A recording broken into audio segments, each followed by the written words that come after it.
नमस्कार, मैं कंचन विश्वास नव शारदा पब्लिक स्कूल से। हमने भाग 1 में पार्ट 1 में मानवीय करुणा की दिव्य चमक अध्याय जो है वो किया है और आज हम उसी अध्याय के क्वेश्चन करेंगे। मानवीय करुणा की दिव्य चमक, जैसे इसका पहला क्वेश्चन है, वैसे तो आपने 9th कक्षा में भी जो क्वेश्चन हैं वो मी एंड माइंड के अंदर किए हैं, तो वैसे ही अब अभ्यास पुस्तिका के अंदर जो है ये प्रश्न करने हैं। तो मैं बता देती हूँ कि किस तरह से करने हैं। जैसे पहला क्वेश्चन है, परिमल क्या है? लेखक को परिमल के दिन क्यों याद आते हैं? ये पहरे दिए हुए हैं, पहरे के अंदर से है ये क्वेश्चन। जैसे परिमल एक पत्रिका है और लेखक को परिमल के दिन क्यों याद आते हैं? क्योंकि लेखक जो हैं वो फादर बुल्के से इसी पत्रिका के थ्रू ही मिले थे। फिर जैसे क्वेश्चन है इसके अंदर, फादर के सानिध्य को देवदारू की छाया क्यों कहा गया है? अब जो फादर बुल्के थे वो बहुत ही, उनका जो व्यक्तित्व था वो बहुत अच्छा था। और जैसे एक लंबा पेड़ होता है ऊंचा, और अगर वह बहुत ही सघन भी हो, सघन मतलब कि उस पर बहुत सारे पत्ते हों, और तो वो क्या देता है, वो ठंडी छाया देता है। तो उसी प्रकार जो फादर बुल्के थे उनके अंदर भी जो है बहुत गुण थे और वो सबको आशीर्वाद देते रहते थे और सबके घरों में उत्सवों और जो भी कोई भी जैसे संस्कार होते थे पुरोहित के समान उपस्थित रहते थे। और उनके चेहरे पर हमेशा ही जो है उनकी आँखों से, उनके चेहरे पर हमेशा मुस्कान रहती थी और उनकी आँखों से वात्सल्य जो है वो टपकता रहता था। वात्सल्य क्या होता है? जैसे एक माँ जो है वो स्नेह करती है, तो कुछ वैसा ही स्नेह जो है वो हमेशा ही जो उनकी आँखों में दिखाई देता था। तो इसीलिए ही उनको ऐसा कहा गया है कि वो देवदार की छाया जैसे थे। उनकी उपस्थिति जो थी वो देवदार की छाया जैसी थी। तो ये तो जब आप पहरों को ध्यान से पढ़ोगे तो ये क्वेश्चन आप बड़े अच्छे से कर सकते हो। अब जैसे इसमें और क्वेश्चन भी हैं, जैसे कई बार इसमें पूछ लिया जाता है, आशय स्पष्ट कीजिए। तो ये आशय स्पष्ट करना जो है वो क्या है? जैसे कोई भी पंक्ति दे दी जाती है और उसका अर्थ जो है वो हमें लिखना होता है, अच्छे से उसको समझाना होता है, स्पष्ट करना होता है। नम आँखों को गिनना शाही फैलाना है। इसमें जो है फादर की जब मृत्यु हुई थी उस समय का वर्णन है। उस समय असंख्य जो प्रियजन थे, जैसे जो वैज्ञानिक थे, शिक्षक थे, साहित्यकार थे, जो उनके साथ रहते थे, वो असंख्य जो हैं वो काफ़ी संख्या में वहाँ पर आए थे और वे रोए भी अत्यधिक थे और दुखी भी बहुत थे। और उनके बारे में जो है लिखना व्यर्थ में ही शाही बर्बाद करना है। अर्थात लेखक इसमें क्या कहना चाहता है कि उनकी मृत्यु पर रोने वालों की संख्या जो थी वो अधिक थी, यानी कि उनके वो याद करने वाले जो थे वो बहुत अधिक थे। फिर जैसे और है एक, फादर को याद करना एक उदास शांत संगीत को सुनने जैसा है। ये प्रश्न में भी पूछा जाता है और जैसे इसका आशय स्पष्ट करना भी पूछ लिया जाता है। तो इसके अनुसार क्या है कि जब फादर जो बुल्के को याद करते हैं, कौन याद करते हैं? लेखक जब उनको याद करते हैं तो उनका जो करुणापूर्वक और शांत व्यक्तित्व हमारे सामने जो है वो उभर कर आ जाता है और उनकी मृत्यु के बारे में सोचकर जो है उनके मन में उदासी छा जाती है। किनके मन में? लेखक के मन में। तब ऐसा लगता है मानो वे उदास, शांत और संगीत सुनाई दे रहा हो, या संगीत वो ऐसा शांत संगीत सुन रहे हों। इसी प्रकार और क्वेश्चन है कि लेखक ने फादर बुल्के को मानवीय करुणा की दिव्य चमक क्यों कहा है। फादर बुल्के करुणा की साक्षात मूर्ति थे, तो उन्हें उनके मन में जो है सारे लोगों के लिए, सभी जो उनके परिचित थे, जिनको वो जानते थे, उनके मन में उनके प्रति जो है ममता की भावना थी और वे सभी के प्रति वात्सल्य का भाव रखते थे और कभी भी किसी पर क्रोध भी नहीं किया। उन्होंने हमेशा लोगों को स्नेह और प्रेम ही दिया और वे दुख में भी सभी का साथ निभाते थे। उन्होंने कभी किसी को कुछ भी नहीं मतलब दुख की भावना में वो हमेशा जैसे साथ निभाते थे और किसी से कभी कुछ लिया भी नहीं, केवल वो देते ही थे। और उन्होंने ही लेखक के पुत्र में जब उनका जैसे अन्न खिलाया जाता है तो प्रथम अन्न का दाना जो था वो लेखक के पुत्र के मुख में उन्होंने ही डाला था।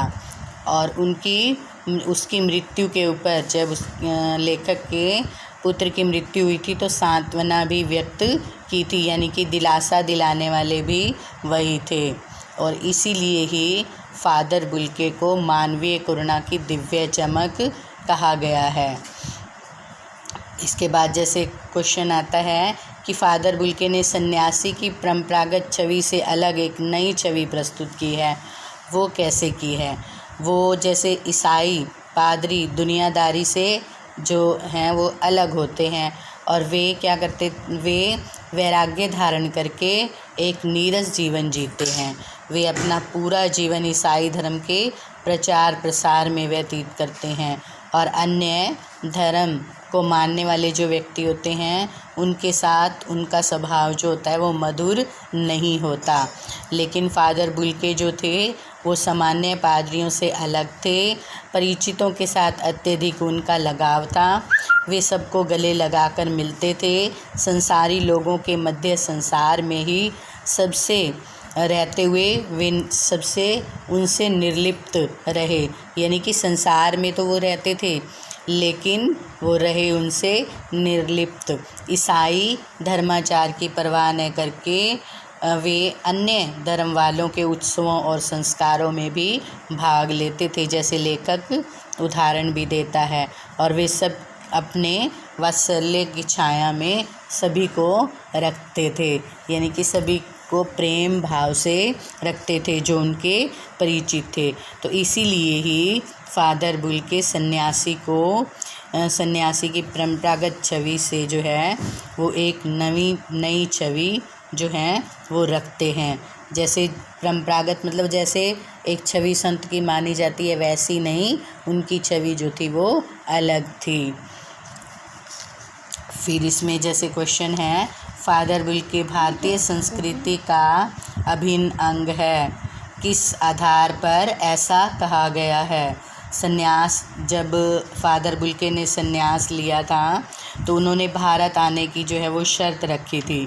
भारत में आकर उन्होंने पादरी की शिक्षा के अतिरिक्त BA, MA तथा PhD जो है वो उन्होंने BA, MA और PhD की शिक्षा भी प्राप्त की थी। और यही नहीं, उन्होंने राम कथा पर शोध कार्य भी किया और रांची के जेवियर्स कॉलेज में हिंदी तथा संस्कृत के विभागाध्यक्ष बने। वे भारत को अपना देश मानते थे और यहाँ की मिट्टी में रच बस गए। उन्होंने अंग्रेजी हिंदी कोश तैयार किया और बाइबल का हिंदी में अनुवाद किया। वे राष्ट्रभाषा के रूप में हिंदी को देखना चाहते थे और भारतीय लोगों के उत्सवों और संस्कारों में अभिनव सदस्यों के रूप में उपस्थित रहते थे। इसीलिए ही जो है लेखक ने उन फादर बुल्के को संस्कृति का अभिन्न अंग जो है वो कहा है। तो ऐसे ही आपको सभी लेसन्स के क्वेश्चन जो हैं, प्रश्न जो हैं वो करने हैं। जैसे इसमें जो प्रथम अध्याय है नेताजी का चश्मा, उसमें भी पहले जो हैं वो पैरों में से क्वेश्चन दिए गए हैं, फिर उसके बाद अन्य क्वेश्चन भी जो हैं वो दिए गए हैं। जैसे उसके अंदर एक एक नंबर के जो हैं वो भी क्वेश्चन दिए गए हैं। जैसे नेताजी की मूर्ति बनाने का काम किसे दिया गया था। नेताजी की मूर्ति बनाने का जो काम है वो आप जानते ही हो, आपने लेसन को रीड किया है। मास्टर मोतीलाल को जो है वो दिया गया था। नगर पालिका द्वारा किसकी मूर्ति और कहाँ लगवाने का निर्णय किया गया था। नगर पालिका के द्वारा नेताजी की मूर्ति, नेताजी कौन थे, सुभाष चंद्र बोस, उनकी मूर्ति जो है वो चौराहे पर, कस्बे के चौराहे पर लगाने का निर्णय जो है वो किया गया था।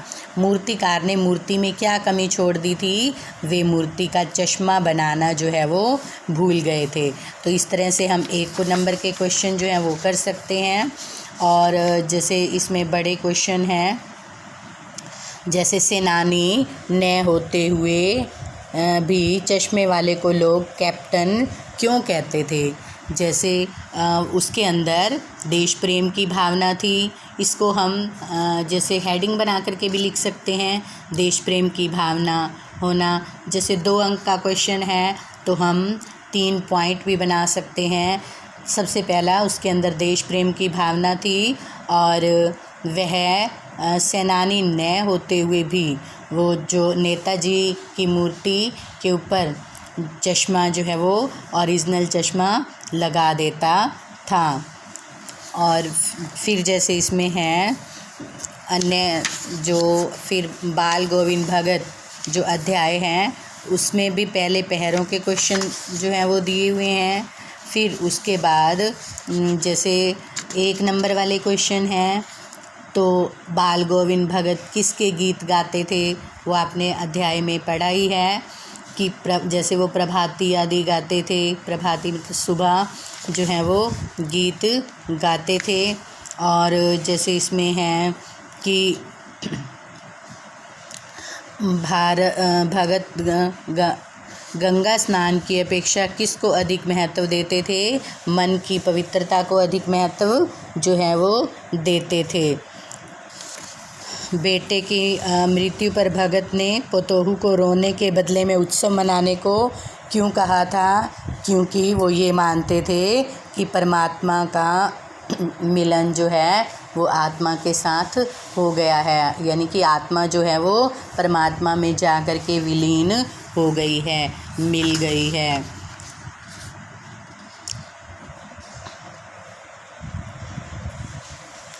देखो जैसे इसमें है, आपकी दृष्टि से भगत की कबीर में अगाध श्रद्धा के क्या कारण रहे होंगे, क्या कारण थे।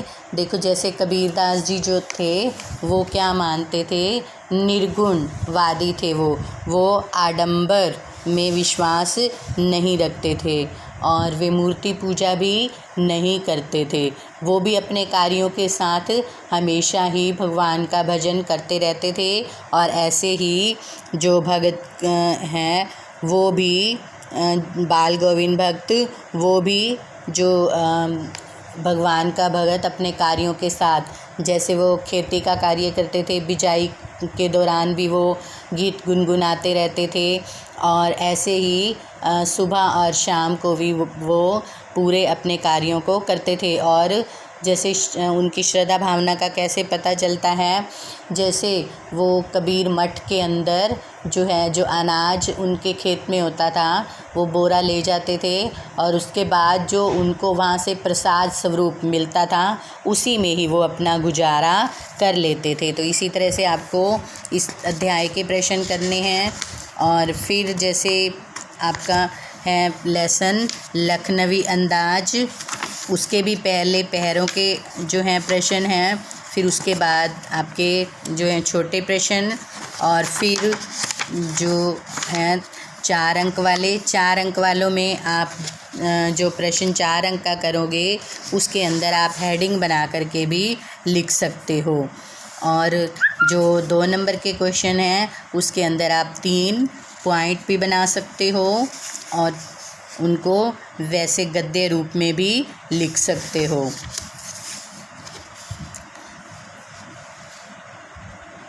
जैसे इसमें है, नवाब साहब ने बहुत ही यत्न से खीरा काटा, नमक मिर्च बुरका, अंततः सूंघ कर ही खिड़की से बाहर फेंक दिया। उन्होंने ऐसा क्यों किया होगा? उसका ऐसा करना उसके कैसे स्वभाव को इंगित करता है? वह किस स्वभाव की ओर इशारा जो है वो करता है, इसमें ये बताना है। जैसे नवाब साहब के सामने जो है लेखक बैठे थे, जैसे वो ट्रेन के अंदर यात्रा कर रहे थे, तो उसी समय का ही वर्णन जो है वो इसके अंदर किया गया। जैसे हम इसमें पहला हेडिंग बना सकते हैं, धाक जमाना। नवाब लोग जो होते हैं वो प्राय शान की धाक जमाना चाहते हैं, और इसके लिए वे समाज के सामान्य तरीक़ों को छोड़कर कुछ नए तरीके खोजते हैं, जिससे लोगों को उनकी अमीरी का पता चले। अब रेलगाड़ी के दूसरे दर्जे में डिब्बे में जो है नवाब साहब अकेले में खीरा खाने की तैयारी जो है वो कर रहे थे, परंतु लेखक को वहाँ देखकर उन्होंने अपनी नवाबी दिखाने का नया तरीका खोजा और आम लोगों के असमान खीरे के सिर को काट कर रगड़ा और फिर उसे छीला और फांकों को काटा। फिर उन्होंने खीरे को सूंघकर खिड़की से बाहर फेंक दिया, मानो वह लेखक को दिखाना चाहते थे कि नवाबों के रंग जो होते हैं वो निराले होते हैं। जैसे हम इसमें हेडिंग बना सकते हैं, पहला जैसे मैंने आपको बताया, शान की धाक जमाना। फिर दूसरों को दिखावा करना, जैसे उन्होंने रेलगाड़ी के अंदर किया, और फिर जैसे ये दिखाना कि नवाबों के रंग निराले, उसमें भी आप ये बता सकते हो कि कैसे उन्होंने खीरे को सूंघा और खिड़की से बाहर फेंक दिया। अगर आपको रीडिंग करने के बाद कोई भी क्वेश्चन जो है वो समझ नहीं आता तो आप फ़ोन पे भी पूछ सकते हैं। धन्यवाद।